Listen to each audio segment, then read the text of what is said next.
13 জানুৱাৰী আজি ৰাতিপুৱাৰ কেইবাটাও গুৰুত্বপূৰ্ণ খবৰ আহি পৰিছে আৰু এই ধৰণৰ খবৰ কোনো নিতৌ চাবলৈ চেনেলটো ছাবস্ক্ৰাইব কৰি ভিডিঅ'টোত এটা লাইক কৰি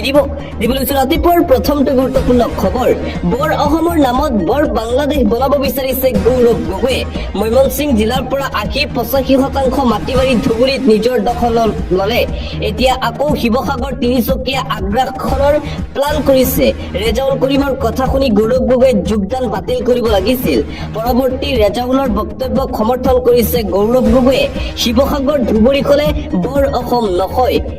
শিৱসাগৰ তিনিচুকীয়া ধুবুৰী খলে সেইখন বৰ বাংলাদেশে হ'ব সেইবাবে অসমৰ মানুহে গৌৰৱ গগৈৰ কথা বেয়া পায় গৌৰৱ গগৈৰ সফট কৰ্ণাৰ সদায় মিয়া মুছলমানৰ লগতহে মই আশা কৰিম কংগ্ৰেছৰ বাকী মানুহে ৰেজাউলক গতিয়াই উলিয়াই দিব মই ধুবুৰীলৈ গলে মোৰ ওচৰত মানুহে কান্দে ঈদৰ সময়ত ঘৰে ঘৰে গু মাংস পেলাই অত্যাচাৰ কৰে ধুবুৰীত হিন্দু বসতি প্ৰধান অঞ্চলত 5500 কেজি গু মাংস কিনা বেচা হয় এই ধৰণৰ কাৰ্যৰ বাবে ধুবুৰীত শুট এণ্ড চাইট অৰ্ডাৰ দিছিলো এইদৰে ৰেজাউল কৰিম সন্দৰ্ভত গৌৰৱ গগৈৰ বিৰুদ্ধে সৰব হৈ পৰিছে ৰাজ্যৰ মুখ্যমন্ত্ৰী ডক্টৰ হিমন্ত বিশ্ব শৰ্মা লগতে মুখ্যমন্ত্ৰী হিমন্ত বিশ্ব শৰ্মাৰ সকিয়নি কোনো মিয়াই শিৱসাগৰক ধুবুৰী বনাব নোৱাৰে কোনো মিয়াই শিৱসাগৰ বা তিনিচুকীয়াক ধুবুৰী বনাব নোৱাৰে সেই গ্যাৰান্টি মই দিছো কংগ্ৰেছে মিয়াক ৰক্ষণাবেক্ষণ দিয়ে বুলি মন্তব্য মুখ্যমন্ত্ৰী হিমন্ত বিশ্ব শৰ্মাৰ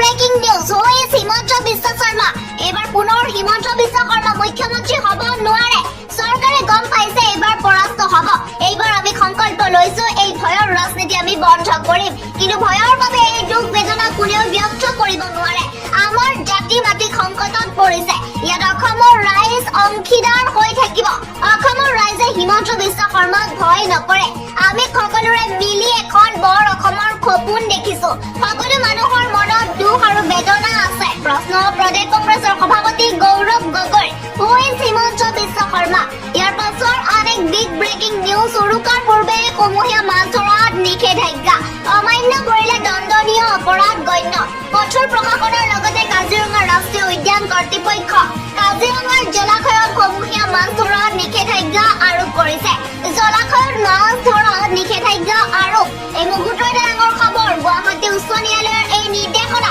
ইয়াৰ পাছৰ আন এক বিগ ব্ৰেকিং নিউজ জুবিন হত্যাৰ প্ৰতিশোধ মাঘৰ জুইত একেলগে জাহ যাব খাট অসুৰ ব্যতিক্ৰমী ৰূপত ৰাইজে নিৰ্মাণ কৰিলে ভেলাঘৰ কাৰাগাৰৰ ৰূপত নিৰ্মাণ কৰা হৈছে ভেলাঘৰ জুবিন হত্যাৰ প্ৰতিশোধ ল'বলৈ সাজু ৰাইজ আৰি দিয়া হৈছে অমৃতপ্ৰভা শেখৰ আৰু 2 PSৰ ফটো অসুৰ বধলৈ সাজু ধেমাজিৰ বৰদলনি ভকত গাঁৱৰ ৰাইজ শ্যামকানু মহন্ত সিদ্ধাৰ্থ শৰ্মা অন্তিমন গাৰ্গৰ ফটো আৰি দিয়া হৈছে অসুৰ বধলৈ সাজু ধেমাজিৰ বৰদলনি ভকত গাঁৱৰ ৰাইজ ইয়াৰ পাছ মুখ্যমন্ত্ৰী হিমন্ত বিশ্ব শৰ্মাই কৈছে কেৱল ৰেজাউল কৰিম চৰকাৰ নহয় কোনো এজন মিয়া বা কংগ্ৰেছীয়ে ধুবুৰীক শিৱসাগৰক ধুবুৰী বা তিনিচুকীয়াক ধুবুৰী বনাব নোৱাৰে সেই গ্যাৰান্টি মই দিছো মই মুখ্যমন্ত্ৰী হৈ থকালৈকে এনে কাৰ্য অসমত হ'বলৈ নিদিও বুলি মন্তব্য কৰিছে মুখ্যমন্ত্ৰী হিমন্ত বিশ্ব শৰ্মাই দিবলৈছো আন এটা ব্ৰেকিং নিউজ বিহুৰ পিছতেই উজনি অসমত পুনৰবাৰ আৰম্ভ হ'ব মিয়া খেদা অভিযান উজনি অসমৰ পৰা খেদি দিয়া হ'ব মিয়া লোকক ঘোষণা কৰিছে জাতীয় দল সংগঠনে মাঘ বিহুৰ পিছতেই উজনি অসমত চলিব মিয়া খেদা অভিযান মাঘ বিহুৰ পিছতেই উজনি অসমত পুনৰবাৰ মিয়াৰ বিৰুদ্ধে অভিযান আৰম্ভ কৰিব দল সংগঠনে অসমক ইছলামিক ৰাষ্ট্ৰ বনাবলৈ মিয়াই কাম কৰি আছে বুলি মন্তব্য জাতীয় দল সংগঠনৰ নেতাৰ উজনিত কোনো পধ্যেই ধুবুৰীৰ দৰে মিয়াৰ আগ্ৰাসন নচলিব বুলি হুংকাৰ প্ৰদান কৰা হৈছে কংগ্ৰেছ মানেই মিয়া আৰু মিয়া মানেই কংগ্ৰেছ এটা মুদ্ৰাৰ ইপিটি সিপিটি গৌৰৱ গগৈৰ সন্মুখতেই ৰেজাউলে শিৱসাগৰক ধুবুৰী বনাম বুলি ক'লে গৌৰৱ গগৈয়ে ৰেজাউল কৰিমৰ মন্তব্যক সমৰ্থন কৰিলে ইয়াতকৈ দুৰ্ভাগ্যজনক কথা আৰু একো হ'ব নোৱাৰে গৌৰৱ গগৈৰ দৰে জাতিদ্ৰোহী বিশ্বাসঘাতক সাংসদ আমাক নালাগে গৌৰৱ লুৰিণ অখিলৰ বাবে মিয়াই শিৱসাগৰক ধুবুৰী বনাম বুলি ক'ব পাৰিছে ৰেজাউলৰ দৰে লুৰিণ অজিত কুমাৰ ভূঞা জাতিটোৰ বাবে দোষী বুলি মন্তব্য জাতীয় দল সংগঠনৰ নেতা চিতু বৰুৱাৰ বিহুৰ পিছতে মিয়াৰ বিৰুদ্ধে আৰম্ভ হ'ব অভিযান আৰু আনপিনে পুনৰবাৰ শৃংখল চলিহাৰ ডাঙৰ মন্তব্য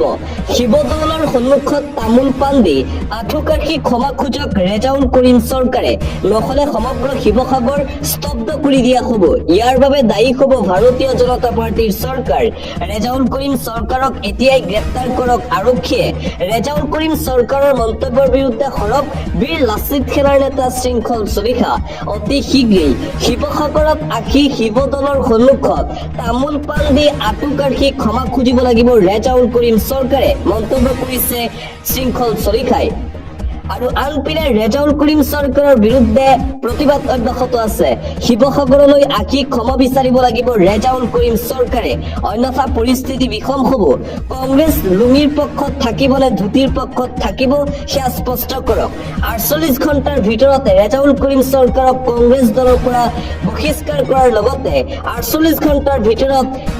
ৰেজাউল কৰিম চৰকাৰক অসম আৰক্ষীয়ে গ্ৰেপ্তাৰ কৰিব লাগে এইদৰে জাতীয় দল সংগঠনে কেইবাটাও দাবী উত্থাপন কৰিছে আৰেক বিগ ব্ৰেকিং নিউজ সাবধান ভুলতো উজনি অসমলৈ নাহিব ৰেজাউল কৰিম বাংলাদেশৰ ৰক্ষক ৰেজাউল কৰিম চৰকাৰ ৰেজাউলে মিয়ালেন নিজৰ অঞ্চলত বনাওক উজনি অসমলৈ আহিলে ৰেজাউল কৰিমৰ অৱস্থা বেয়া হ'ব এতিয়া কংগ্ৰেছক শেষ কৰিবলৈ আহিছে ৰেজাউল আমচু গেলাই গেলাই খাই শেষ কৰিলে ৰেজাউলে চেণ্ট্ৰেল গেলা বিলাসীৰে আদৰণি জনোৱা হ'ব উজনি অসমত চকু নিদিব ৰেজাউল কৰিমে শিৱসাগৰত ৰেজাউলৰ বাংলাদেশী ৰাজনীতি নচলিব ইয়াৰ পাছৰ আৰেক বিগ ব্ৰেকিং নিউজ মাছ আকাশত হাহাকাৰ 216 গৰাকী যাত্ৰী কঢ়িওৱা ইণ্ডিগো বিমানৰ সৈতে ভয়ংকৰ ঘটনাৰ পিছতে মাছ আকাশত 216 জন যাত্ৰীৰ মাজত হাহাকাৰ উৰণৰ 15 মিনিট সময় পিছতেই সংঘটিত হয় সংঘৰ্ষৰ ঘটনা ভয়ংকৰ ঘটনাৰ উমান পাই জৰুৰী অৱতৰণ ইণ্ডিগো বিমানৰ চৰাইৰ খুন্দাত ক্ষতিগ্ৰস্ত হয় বিমানৰ সন্মুখৰ অংশ তুৰকপুৰৰ পৰা বেংগালুৰু অভিমুখী ইণ্ডিগো বিমানত এই ঘটনা বাৰাণসীৰ আন্তঃৰাষ্ট্ৰীয় বিমান বন্দৰত জৰুৰী অৱতৰণ বিমানখনৰ মাছ আকাশত বিমানত চৰাইৰ প্ৰচণ্ড খুন্দা ইয়াৰ পাছৰ আনেক বিগ ব্ৰেকিং নিউজ ৰাজ্যিক বিজেপিত মুখ্যম আঘাত দল ত্যাগ জীৱন চুতীয়াৰ নিৰ্বাচনৰ পূৰ্বে ৰাজ্যিক বিজেপিত মুখ্যম আঘাত দল ত্যাগ কৰিলে শক্তিশালী জ্যেষ্ঠ বিজেপি নেতাই 26 সৰুপথাৰ সমষ্টিৰ বিজেপি প্ৰাৰ্থিত্বৰ প্ৰবল দাবীদাৰ আছিলে বিজেপি নেতা জীৱন চুতীয়াৰ বিজেপি ত্যাগ অসম জাতীয় পৰিষদত যোগদান কৰিব দল ত্যাগ কৰিলে শক্তিশালী জ্যেষ্ঠ বিজেপি নেতা জীৱন চুতীয়াৰ বিজেপি ত্যাগ নিৰ্বাচনৰ পূৰ্বে ৰাজ্যিক বিজেপিত মুখ্যম আঘাত বিশ্বজিৎ ফুকনৰ নাম ঘোষণাৰ পিছতে এই সিদ্ধান্ত শতাধিক সমৰ্থকৰ সৈতে বিজেপিৰ জিলা কাৰ্যালয়ত পদত্যাগ পত্ৰ ইয়াৰ পাছৰ আনেক বিগ ব্ৰেকিং নিউজ শিৱসাগৰ মৰিয়াদীত থিয় মুখ্যমন্ত্ৰীক হৰুৱাম মুখ্যমন্ত্ৰীক মুকলি প্ৰত্যাহ্বান অখিল গগৈ শিৱসাগৰ মৰিয়াদীত থিয়